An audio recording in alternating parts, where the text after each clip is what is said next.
Thank you so much, Director of Ceremony. It's always so good to be one of the very last speakers or speak towards the end, because most of what you can say would have been covered by the experts one way or another. So I've been asked this afternoon to address the topic mobilization or strategies to effectively mobilize investments into Africa.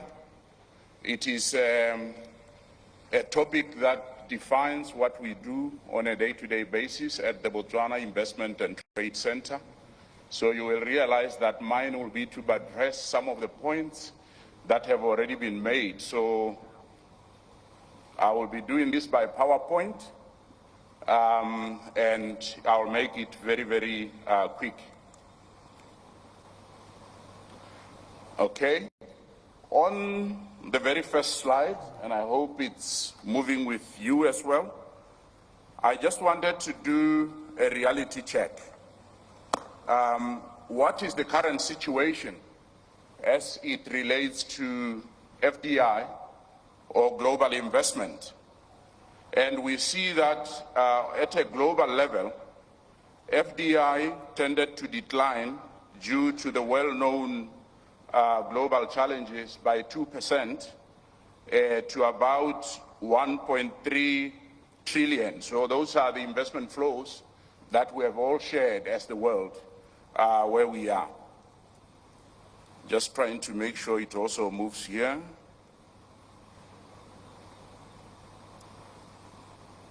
Okay, just give me a second. Yeah, we are right there. 1.3 trillion that the world has had to share in 2023. And you will see that the share of flows, FDI flows, to developing countries also dropped significantly by 7% to about $867 billion. And since we are gathered in the room as expertise from across Africa, we will see that for Africa, we realized a decline of 3% to land at 53 billion. A very small percentage when you take, the global figure. You will see that Africa really receives almost a negligible amount in terms of FDI inflows. Now on the next slide, we are trying to trace where does this investment go across the various regions in terms of sector. You will see that in the lead, across all regions and continents, most of the investment has been going into the renewable sector, with the exception of North America, the US and Canada, who realized most of the investment in the electronics and innovation sector. So this really says there is something going about the renewable sector, and as we are gathered in the room talking about capital markets, maybe we need to look at those innovative ways to also tap into the wave of facilitating the renewable sector, amongst others, as we know them. Another depressing situation, ladies and gentlemen, we now go to the global trade side. We were here trying to track global exports by region, by value. You will see that in the lead, it is Asia, and within Asia, there is dominance of China in terms of exports by value, maybe followed by Europe, with a bit of dominance by Germany in terms of originating exports by value, and maybe the US or the Americas coming third, dominance of the United States of America. But you may be asking yourselves, where is Africa? If I had a pointer, it's right there in this small corner. We are only generating a share of 2% of global exports by value. And when you go to the next slide, it will even depress you more, because a study was undertaken on 45 African countries in terms of what is the lead commodity being exported for these particular countries. And you will see that as at 2022, these figures were released in August of 2023, but relating to 2022, most of our countries are still exporting their commodities raw. Even Botswana is right there. It says semi-precious stones, but it's predominantly diamonds, as we know. The latest percentage is that they constitute 87% of our total exports. So if a country in Africa is not exporting in the mining sector, we are exporting agricultural commodities as well as fuels.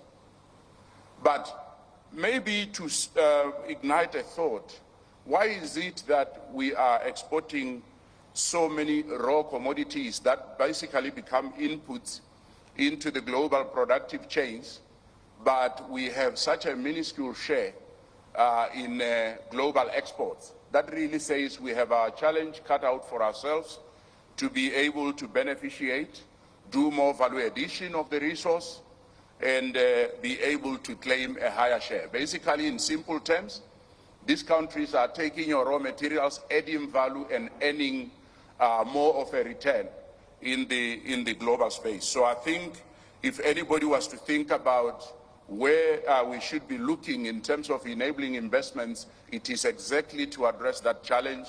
And I could maybe say that and go take my seat. But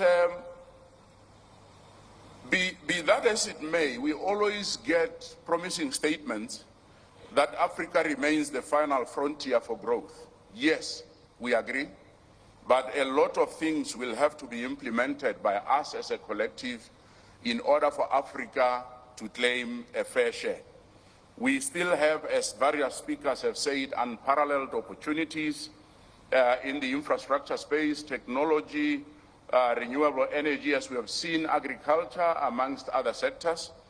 But global FDI into Africa, as we have noted, is also very low at 4% of the global total, a clear indication that our potential has not been, it still remains predominantly untapped. Now, as an investment promotion center, we are always tracking the reasons and motives why investors will choose a particular place to invest. You will see that one of our global partners, a consultancy called WaveTech, based in the UK, has identified these motives by rank. And you will see that in the lead, investors choose a particular destination because of the size of the domestic market, which will throw a big challenge when you speak about Botswana, because we are so small in number. But that's why our policies in Botswana have been structured such that we enable investment flows even into other countries through the frameworks that we have created. And you will see that when you take maybe the top 10 or top 7, proximity to markets, skilled workforce availability, the regulatory environment, transport infrastructure, the industry clusters, technology and innovation, as well as government support, are quite paramount for considerations for investment. On the next slide, it now zeroes closer to Africa. It's still the same survey, but to say, are there any unique and peculiar considerations for investing into Africa? Yes, some of the rankings may change. For example, they will emphasize more on lifestyle amenities, but in the main, the trend remains the same. So if we are to consider any strategies for facilitating investment, these are the things we have to be addressing and reacting to. Now, the main problems of Africa in terms of effective lending of investment are well known. I need not repeat them to you. This is the challenge that has been standing for a long while and basically cut our work very clear for us. Political instability, and this is where, as you will see in the other slides, we proudly set the example of Botswana in terms of the smooth transition that we have seen, the level of tolerance, and then look at corruption also coming. It's very important for investors that, the corruption, either real or perceived, is very low. Inadequate infrastructure, regulatory uncertainties, rising protectionism are some of the challenges that we have to address. And we are saying at the bottom bullet there that together we must chart a clear, actionable course to position African countries as magnets for global investment. Moving on now to unpack some of the challenges as were articulated. I think it was repeatedly emphasized through the panels and previous speakers that we need to strengthen our regulatory frameworks. And we are saying there that investors, in our experience, always demand clarity and consistency. And we have an opportunity through the Africa Continental Free Trade Area to try and standardize our regulations as various African countries. Is it doable? Maybe it's a big challenge, but those common-minded or aligned minds across a few countries maybe have to start as setting an example for the rest to follow, but we believe that it's doable. Because standardization will reduce risk, perception, and bolster investor confidence. However, the reality, as I say, is that most of our countries, as we observe, still operate outside their multilateral commitments on the agreements that they have signed. In other words, when we come to the table, we seem to agree, but when we fly back into our borders, we then look at ourselves in separation. Real commitment to eliminate corruption, I think this one was also extensively emphasized, so I won't touch much into it.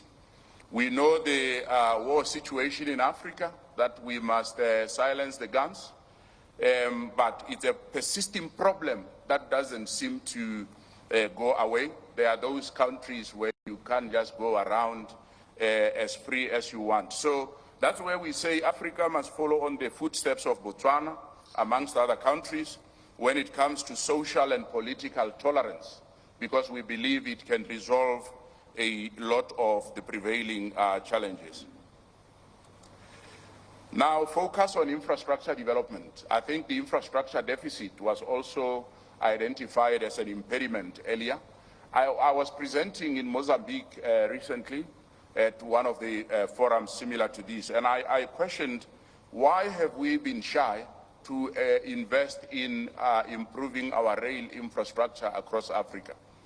You look at the amount that we spend in maintaining our roads, particularly if you are a pass-through country like Botswana, it's very high. But I'm convinced that the large cargo that we tend to push should ideally be moving on rail, and then the trucks will be taking short stop to deliver at a nearby commercial center.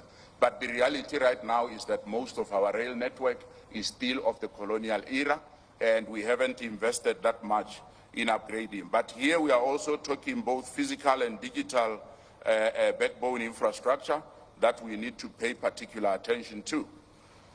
Prioritize innovation in capital markets. I think this one was extensively presented as well as I was listening from the break.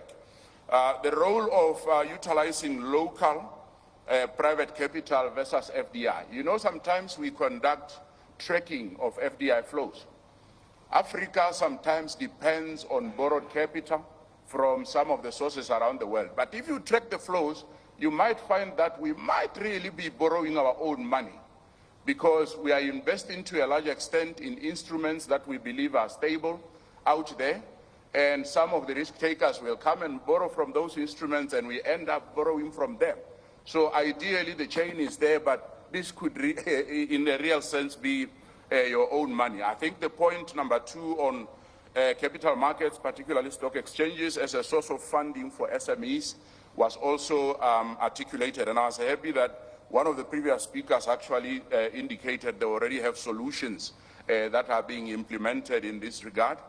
Introducing digital platforms like blockchain for transparency, and one of the points we make in brackets there, we realize that innovation tends to move faster than government policies and regulations. So the message to governments is that we must allow innovation to lead us. We mustn't over-regulate, and only when it's necessary that we intervene, we can come on board and do that. But innovation can take us to a lot of desirable places. Introduction of products like green bonds has also been articulated, and innovation, as we see it, will unlock new pools of investors, especially in some sustainable sectors. The next one talks about enhancing market liquidity, another topic that we have extensively thrashed today.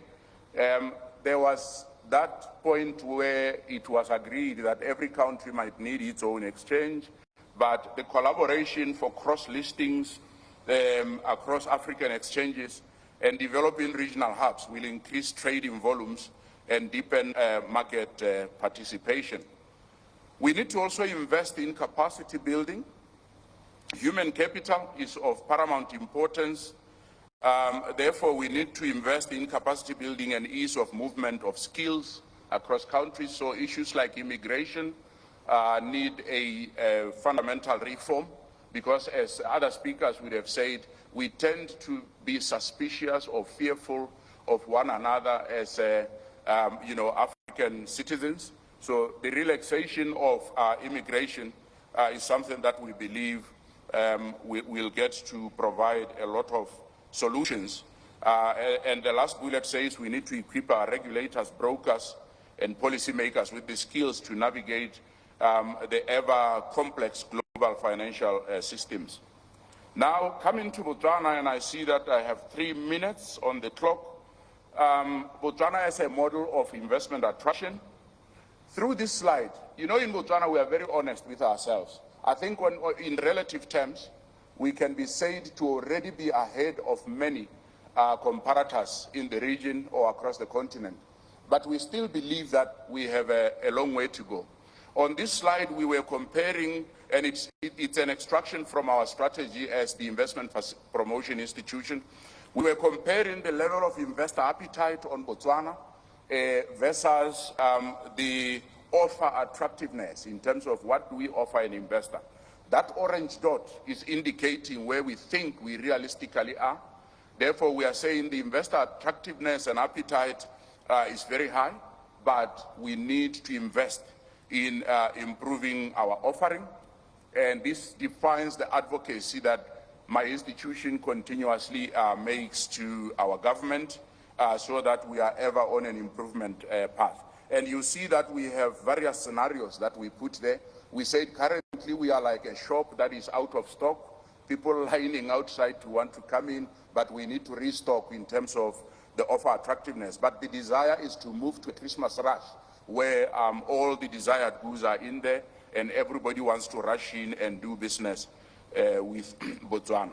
Here I was just sharing some of the desirable attributes that we tend to sell at the moment when we promote the country.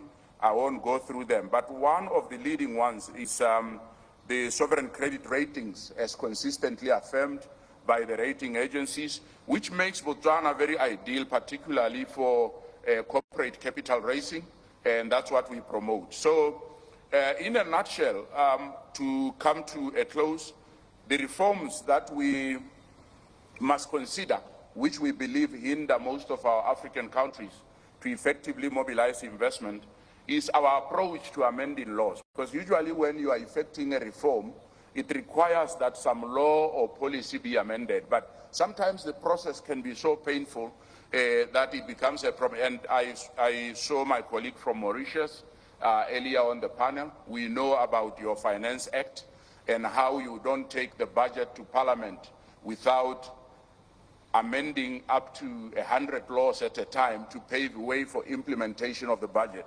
I think that's a very good reform that other countries have to consider so that we can be progressive in development. Time is almost up. I won't touch on others.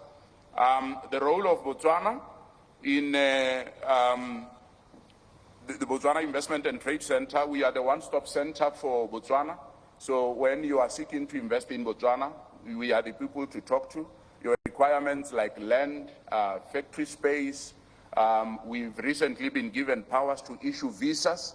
We do issue visas in-house at my institution. So all the requirements for you to seamlessly settle in, we can address. So ladies and gentlemen, to respect time, I think the rest of the slides were just for information and sharing my final thoughts. I will end there with a big thank you.